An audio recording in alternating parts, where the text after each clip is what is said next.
से बोला गया आखिरी वचन जिस पर हम अभी मनन करने वाले हैं। अभी हमने पिछले समय में जो है हमने 6 वचनों को सुना, जो कि अलग अलग हमारे बीच में भाई बहनों ने इन वचनों को बांटा और परमेश्वर के आत्मा ने हम सब से अलग अलग तरीके से बात किया।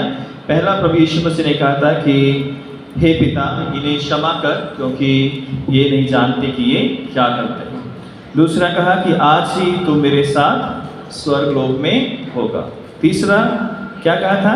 हे नारी, ये तेरा पुत्र है। और यूहन्ना से कहा कि ये तेरी माता है। चौथा कहा कि हे मेरे परमेश्वर, तूने मुझे क्यों छोड़ दिया ना। और वहाँ पर एक अलगाव को हम देखते हैं। पांचवा कहा कि मैं प्यासा हूँ। और छठा कहा कि पूरा हुआ। और ये जो आखिरी वचन है, ये वो वचन है जो एक अपने आप में उद्घोषणा है। जैसा कि छठे वचन भी एक उद्घोषणा है, ये भी एक उद्घोषणा है जिसमें ये बताया जाता है कि मैंने जब काम पूरा कर लिया है तो अब मैं अपनी आत्मा को परमेश्वर के हाथों में विश्राम के लिए सौंपता हूँ।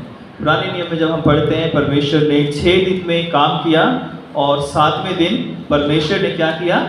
विश्राम किया। तो 6 जो वचन थे वो इस मानव जाति के उद्धार के लिए थे, उसकी मुक्ति के लिए थे, और ये बताने के लिए थे कि प्रभु यीशु मसीह ने उसके उद्धार का कार्य पूरा कर लिया है। छठे दिन परमेश्वर ने सृष्टि की रचना को पूरा किया था और प्रभु यीशु मसीह ने छठे कलमे में उद्धार की योजना को पूरा किया, उद्धार के काम को पूरा किया। और जब कोई काम पूरा हो जाता है तो उसके बाद एक तसल्ली जो है, एक मन में एक शांति जो है वो बहुतायत से आ जाती है कि अरे अब ये मेरा काम पूरा हो गया है। तो उसके बाद हम कहते हैं कि अब हम क्या करेंगे? विश्राम करेंगे, क्योंकि हमने अपना काम पूरा कर लिया है। तो जब यीशु मसीह ये कहते हैं कि हे पिता, मैं अपनी आत्मा तेरे हाथों में सौंपता हूँ, तो यीशु मसीह भी उस विजय के बाद, उस विक्ट्री के बाद जो उन्होंने क्रूस के ऊपर जो है अपने सारी दुनिया के पापों के लिए वो बोझ लेकर जो है अपने ऊपर, और उस पाप के श्राप को, उस बंधन को हमारे ऊपर से हटाकर अपने ऊपर ले लिया। तो अब उस काम को पूरा करने के बाद वो कहते हैं कि हे पिता, मैं अपनी आत्मा तेरे हाथों में सौंपता हूँ। तो दूसरा इसका पक्ष ये भी है कि प्रभु यीशु मसीह जब ये कहते हैं कि हे पिता, मैं अपनी आत्मा तेरे हाथों में सौंपता हूँ, तो यीशु मसीह इस आत्मा शब्द को हटा भी सकते थे। कहते थे कि हे परमेश्वर, मैं अब आ रहा हूँ, मैं तेरे राज्य में आ रहा हूँ, मैं अनंत काल के लिए तेरे पास आ रहा हूँ, मुझे ग्रहण कर, या मुझे जो अपने में शांति देना जो है। लेकिन यीशु मसीह ने कहा कि हे पिता, मैं अपनी आत्मा तेरे हाथों में सौंपता हूँ।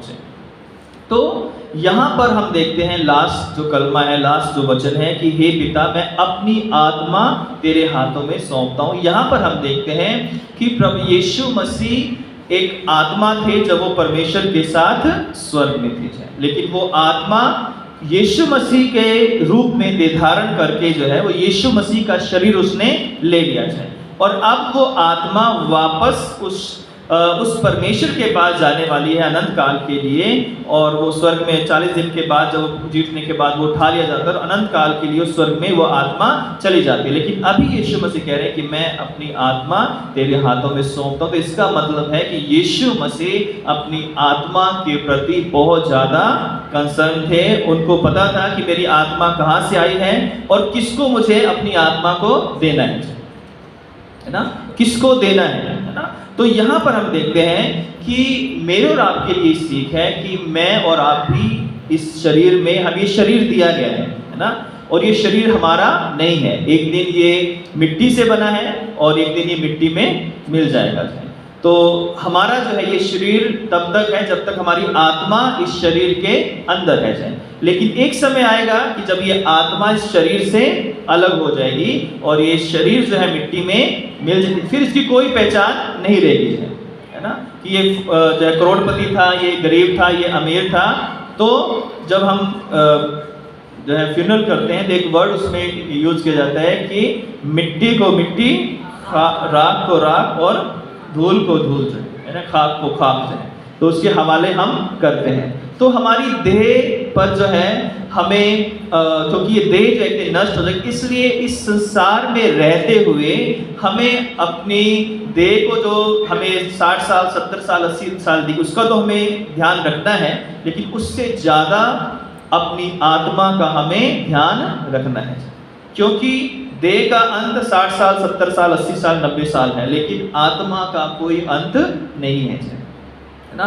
और इसलिए जो है अगर हम प्रकाशित वाक्य 20 अध्याय और 12 और उसकी 13 आयत पढ़ें, क्यों मैं ये बात कह रहा हूं? क्योंकि परमेश्वर जो है वो हर एक आत्मा का न्याय करेगा। एक समय आएगा कि हर एक आत्मा का न्याय किया जाएगा, और वो सारी आत्माएं जो अलग अलग तरीके से या शरीर जो मृत्यु हुई है, वो आत्माएं जो है वो जिस तरह से भी इस दुनिया में आकर उनको डेथ मिली जो है, मृत्यु मिली, लेकिन एक दिन परमेश्वर उसको आवाज़ देंगे और वो उठ जाएंगे। अगर हम 20 का पढ़ें, अगर हम 20 का 12 और 13 पढ़े, लिखा है, फिर मैंने छोटे बड़े सब मरे हुओं को सिंहासन के सामने खड़े हुए देखा, और पुस्तकें खोली गई, और फिर एक और पुस्तक खोली गई अर्थात जीवन की पुस्तक, और जैसे उन पुस्तकों में लिखा हुआ था उनके कामों के अनुसार मरे हुओं का न्याय किया गया है। तो पहली 12 में लिखा है कि जो लोग मर गए थे उनकी आत्माओं को जब परमेश्वर के सामने खड़ा होना पड़ा, तो उनकी आत्माओं का जो हिसाब किया गया, तो उनका वो हिसाब किया गया जो शरीर में रहते हुए उन्होंने काम किए थे। मरने के बाद के कामों का न्याय नहीं किया गया, लेकिन न्याय किसका किया गया? जो जब तक वो शरीर में थे, उन शरीरों में रहकर जो उन्होंने काम किए, उनका जो है न्याय किया गया। और लिखा है, समुद्र ने उन मरे हुओं को जो उसमें थे दे दिया, मृत्यु और अधोलोक ने उन मरे हुओं को जो उनमें थे दे दिया, और उनमें से हर एक के कामों के अनुसार उनका न्याय किया गया है ना। तो कोई अगर किसी भी तरीके से मरा था, समुद्र में मरा, जल कर मरा, या किसी भी तरह से दुनिया के अंदर मरा, लेकिन उन सब ने उनको दे दिया है ना, ताकि उनके उस शरीर में रहते हुए जो काम उन्होंने किए थे उनका लेखा लिया जा सके।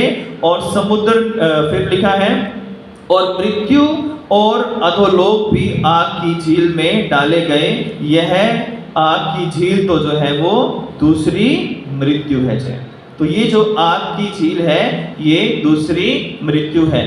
और इसमें जो है कौन डाले गए? लिखा है कि जिस किसी का नाम जीवन की पुस्तक में लिखा हुआ नहीं मिला, वह आग की झील में डाल दिया गया है। तो जीवन की पुस्तक में नाम लिखवाने का जो समय है वो कब तक है? जब हम मर जाएंगे और कोई पास्टर या कोई अन्य व्यक्ति आकर हमारी सेरेमनी करेगा, हमारी 20 के लिए प्रार्थना करेगा और हम सीधे जो है स्वर्ग में चले जाएंगे, ऐसा नहीं है ना। जब तक हम इस शरीर के अंदर है, हमें अपनी हर एक बात का जो शरीर के द्वारा की गई है, हमारी आत्मा से उसका हिसाब स्वर्ग में लिया जाएगा।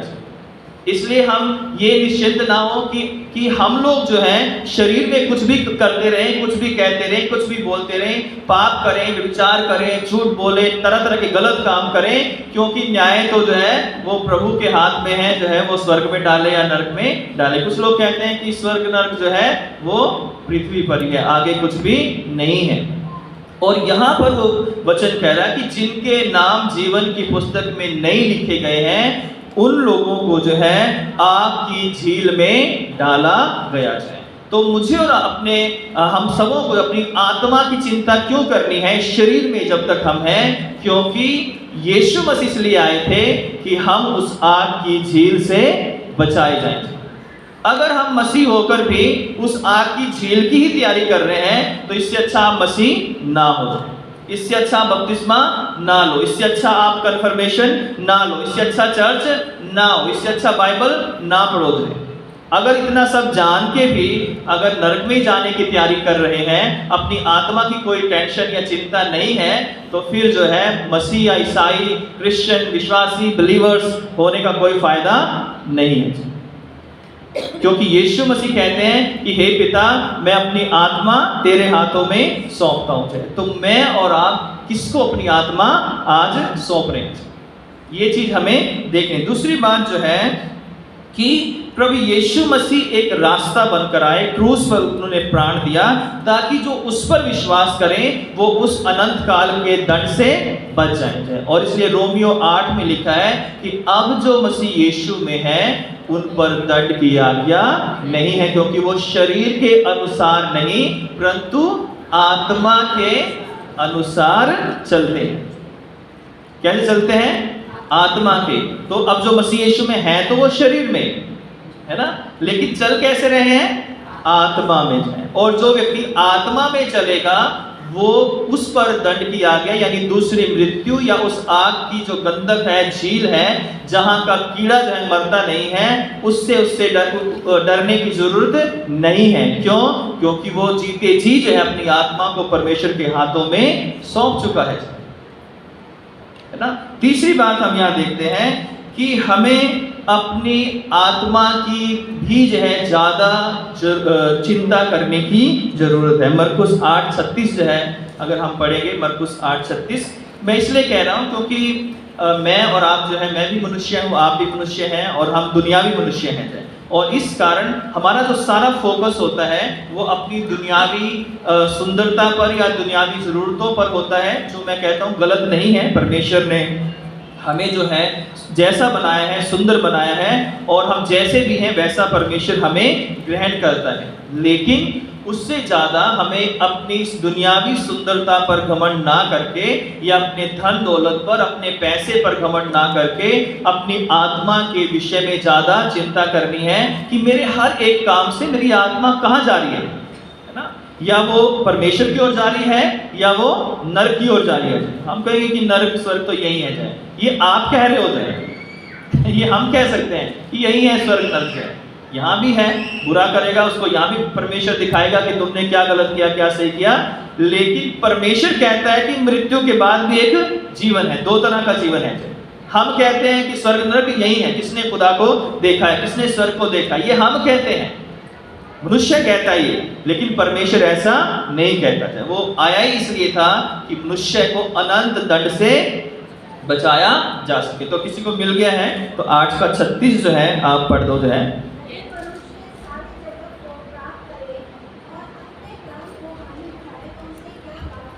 यदि मनुष्य सारे जगत को प्राप्त करे और अपने प्राण या अपनी आत्मा की हानि उठाए तो उसे क्या लाभ होगा? जैसे मैंने भी बताया कि सब कुछ बेकार है। अगर हम मसीह होकर भी अगर हमने दुनियावी ही खोज की है, दुनिया में अपना नाम किया है, दुनिया में अपने झंडे गाड़े हैं और स्वर्ग के लिए तैयारी नहीं की है, तो हमारी आत्मा वहां जाने नहीं पाएगी। हमारी आत्मा उस स्वर्ग के राज में जिसका वायदा परमेश्वर ने किया है उसमें हम नहीं जाने पाएंगे। क्योंकि यदि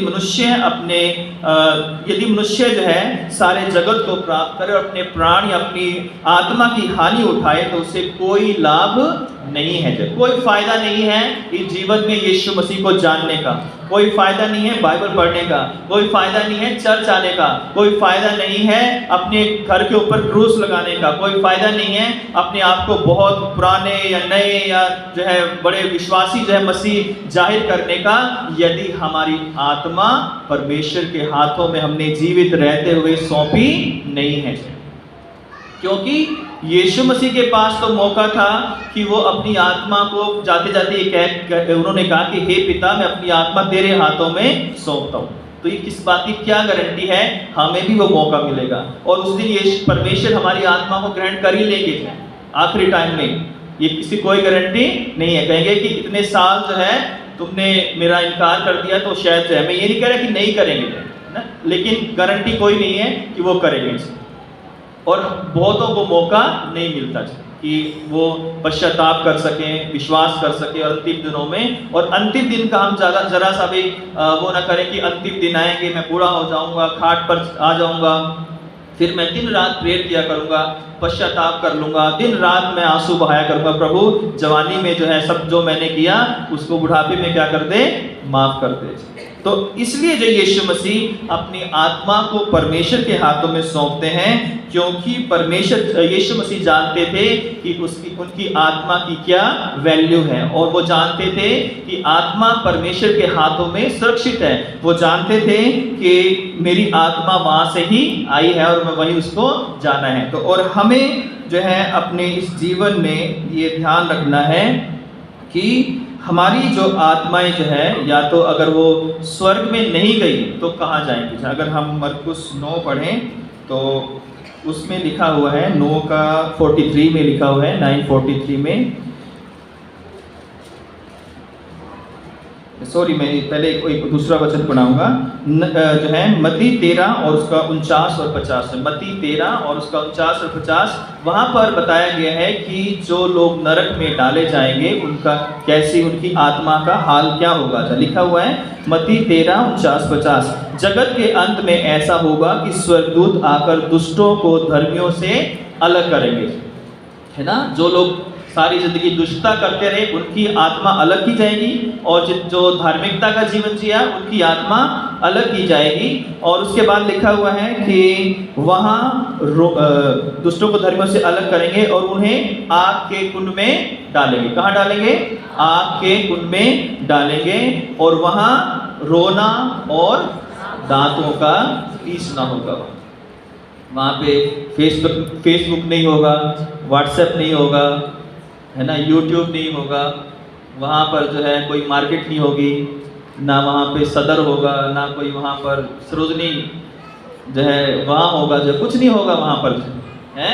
वहाँ पर अगर गलती से हम चले गए, यहाँ अगर हमने ध्यान नहीं दिया, तो लिखा है कि वहाँ रोना और दांतों का पीसना होगा जो है, और वो उसकी आग जो है वहाँ की आग कभी बुझती नहीं है, और वहाँ के कीड़े कभी मरते नहीं हैं। इसलिए जो है ये समय है मेरे पास और आपके पास कि जब तक हम जीवित हैं हम उस प्रभु यीशु मसीह को अपनी आत्मा सौंप दे जाएं, है ना। और एक छोटा सा तरीका जो है मैं आपको बताना चाहता हूँ कैसे हम अपनी आत्मा को परमेश्वर के हाथों में सौंप सकते हैं। मरकुस उसका 9 और उसके 43 से अगर हम आगे बढ़ें, इसको बताकर जो मैं अंत करूँगा कि लिखा हुआ है कि यदि तेरे हाथ तुझे ठोकर खिलाए तो उसे काट डाल, टूंडा होकर जीवन में प्रवेश करना तेरे लिए इससे भला है कि 2 हाथ रहते हुए तू नरक के बीच उस आग में डाला जाए जो कभी बुझने की नहीं है। क्या कह रहे हैं? यदि तेरा हाथ तुझे ठोकर खिलाए। उसके बाद है कि यदि तेरा पांव तुझे ठोकर खिलाए तो उसे काट डाल, लगड़ा होकर जीवन में प्रवेश करना तेरे लिए इससे भला है कि 2 पांव रहते हुए तू नरक में डाला जाए। और यदि तेरी आंख तुझे ठोकर खिलाए तो उसे निकाल डाल, काना होकर परमेश्वर के राज्य में प्रवेश करना तेरे लिए इससे भला है कि 2 आंख रहते हुए तो नरक में डाला जाए। यदि आंख, हमारे हाथ और हमारे पांव या हमारी आंखें जो है एक पहला सोर्स होता है पाप का जो है, लेकिन अगर तीनों में से जो है अगर एक भी चीज़ हमें ठोकर खिलाती है तो हमें इसको काट कर फेंकना है। काट कर मतलब सच में जो है हाथ काटने की जरूरत नहीं है, मतलब हमें उन पापों को जो पाँव से, हाथों से, आँखों से, मन से, शब्दों से हम करते हैं उनको अपने आप से अलग कर देना चाहिए। और जब हम अलग करेंगे, एक दिन एक करेंगे, दूसरे दिन अपनी पूरी जिंदगी में कोशिश करते करते हम अपने सारे उन पापों को जो हम जानते हैं कि हम क्या कर रहे हैं, क्या बोल रहे हैं, किससे किसी का फायदा होगा, किसका नुकसान होगा, हम क्या नहीं हमें बोलना चाहिए, हम सब जानते हैं, लेकिन हम फिर भी बोलते हैं, फिर भी हम करते हैं, फिर भी जो है हम सोचते हैं, फिर भी जो है उन कार्यों को अंजाम देते हैं जो परमेश्वर हमें मना करता है। इस तरह से हम अपनी आत्मा परमेश्वर के हाथों में सौंपते नहीं हैं जब हम अपनी मर्जी से कामों को करते हैं। इसलिए अगर हमें अपनी आत्मा को बचाना है, अपने प्राण को बचाना है, तो आज से उन गलतियों को अपने शरीर से अलग करना शुरू कर दें जो हमें परमेश्वर से अलग करती हैं, जो हमें उस राज्य में जहाँ पर हमारी आत्मा का हिसाब होगा, जहाँ हमारी आत्मा जाएगी, वहाँ पर जो है जब परमेश्वर के सामने हम खड़े होंगे, प्रभु यीशु के सामने खड़े होंगे, वो हमारा न्याय करेगा, तो तब जो है वो ये कहने पाए कि हे मेरे धर्मियों, जो है मेरे धर्मी लोगों, आओ मेरे साथ मेरे पिता के राज्य में जो है वारिस हो जाए, क्योंकि तुम जो है संसार में तुमने जो किया वो इस बात का गवाह है कि तुमने अच्छा किया और तुमने अपनी आत्मा की चिंता की और आज तुम मेरे पास हो, और वो दूसरों को कहेगा कि मेरे पास से चले जाओ जो है, और उस अथाह गड्ढे में डाल देगा जहाँ पर रोना और दांतों का पीसना है। तो हे पिता, मैं अपनी आत्मा तेरे हाथों में सौंपता हूँ। आज ये फैसला आपके और मेरे पास है कि हम अपनी आत्मा को किसके हाथों में सौंपेंगे। क्या हम इस शरीर में रहते हुए अपनी आत्मा हमने शैतान को सौंप दी है और वो हमें कंट्रोल कर रहा है, वही हमारे हृदय को, हमारे दिमाग को, हमारे विचारों को, हमारे कर्मों को जो है वो कंट्रोल कर रहा है और उसके अनुसार हम काम कर रहे हैं, या हमने अपनी आत्मा को परमेश्वर के हाथों में सौंप दिया है। और यदि हम परमेश्वर के हाथों में अपनी आत्मा को सौंप देंगे तो वो परमेश्वर जो है उस आत्मा को सुरक्षित रखेगा और उसके साथ हम अनंत काल तक राज्य करेंगे।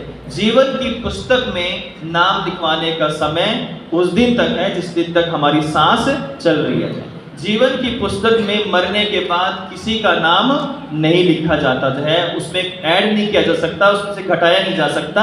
और फिर जो है जो न्यायी परमेश्वर है, हमारा प्रभु यीशु मसीह जो राजाओं का राजा है, वो जब न्याय सिंहासन पर बैठेगा पिता के साथ जो है, तो पिता और पुत्र जो है वो हमारा न्याय करेंगे, हमारी आत्मा का न्याय करेंगे। तो आज मुझे और आपको भी जब हम यहाँ से जाएं तो हम अपने घर परिवार के साथ मिलकर व्यक्तिगत रीति से परमेश्वर से कहें कि हे परमेश्वर, मैं अपनी आत्मा तेरे हाथों में सौंपता हूँ। अगर उसके हाथों में आत्मा है तो आप दुनिया के सबसे जो है लकी पर्सन होगा, या आप सबसे आशीषित व्यक्ति हैं यदि आपकी आत्मा परमेश्वर के हाथों में है। यदि आपकी आत्मा परमेश्वर के हाथों में नहीं है और हम सब कुछ जानते हुए भी आप जो है सबसे जो है दुर्भाग्यवान व्यक्ति हो, क्योंकि सब कुछ पता होने के बाद भी अगर हमने अपनी आत्मा उसको नहीं दी तो ना वो हमारा यहाँ पर बनेगा और ना मृत्यु के बाद हम उसे अपना बना सकेंगे। और इसलिए यीशु मसीह अपने काम को पूरा करके, उद्धार के काम को पूरा करके कहते हैं कि पूरा हुआ और हे पिता, मैं अपनी आत्मा तेरे हाथों में सौंपता हूँ। तो आज मुझे और आपको भी अपनी आत्मा को परमेश्वर के हाथों में सौंपना है, आत्मा के अनुसार चलना है। जो व्यक्ति आत्मा के अनुसार चलता है वो आत्मिक बातों पर मन लगाता है, और जो व्यक्ति शरीर की बातों पर मन लगाता है वो शरीर के अनुसार चलता है। शरीर पर मन लगाना तो जो है मृत्यु है, लेकिन आत्मा पर मन लगाना जीवन है। तो ये आपके और मेरे हाथ में है कि हम किस पर मन लगाए हुए हैं। अगर हमारा ध्यान परमेश्वर पर है तो निश्चय जाने उद्धार आपका है। दुनिया की कोई ताकत आपकी उस मुक्ति को आपसे छीन नहीं सकती है। अगर हमारा ध्यान परमेश्वर की ओर नहीं है, हमने अपनी आत्मा उसे नहीं सौंपी है, फिर आप कोई क्यों ना हो जो है, कितने अमीर या कितने जो कुछ भी क्यों ना हो जो है, परमेश्वर के राज्य में कोई दाखिल नहीं हो सकता जब तक हम उसके आगे जो अपने आप को दीन और नम्र नहीं करेंगे इस दुनिया में रहते हुए। परमेश्वर आप सबों को बहुत बहुत आशीष और बरकत दे, अपना अनुग्रह दे, और आप जो इसी तरह प्रभु में बढ़ते रहें, सेवा में बढ़ते रहें और अपनी आत्मा का ख्याल रखें, क्योंकि न्याय जो है इसी का होगा जो है, शरीर तो मिट्टी में मिल जाएगा। आइए प्रार्थना करें। प्यारे खुदावंद यीशु, हम आपकी महिमा करते हैं, धन्यवाद करते हैं आज की इस आराधना के लिए। खासकर अब तक आपने हमें संभाला और आपने सभी लोगों को अपनी आत्मा से परिपूर्ण किया, और सबने पिता आपके वचन को हमारे साथ बांटा। मैं आपका धन्यवाद करता हूँ। और पिता, जो कलीसिया के जीवन में जो बीज बोए गए हैं वो 100 गुना फल लेकर आओ, और ये कलीसिया आपकी गवाह बने और अपनी आत्मा को आज तेरे हाथों में सौंप दे, क्योंकि हमारी आत्माओं का न्याय एक दिन आपके द्वारा किया जाएगा। यीशु क्रिस्त के सामर्थी नाम से मांगते हैं, आमीन। आप सबों को जय मसीह।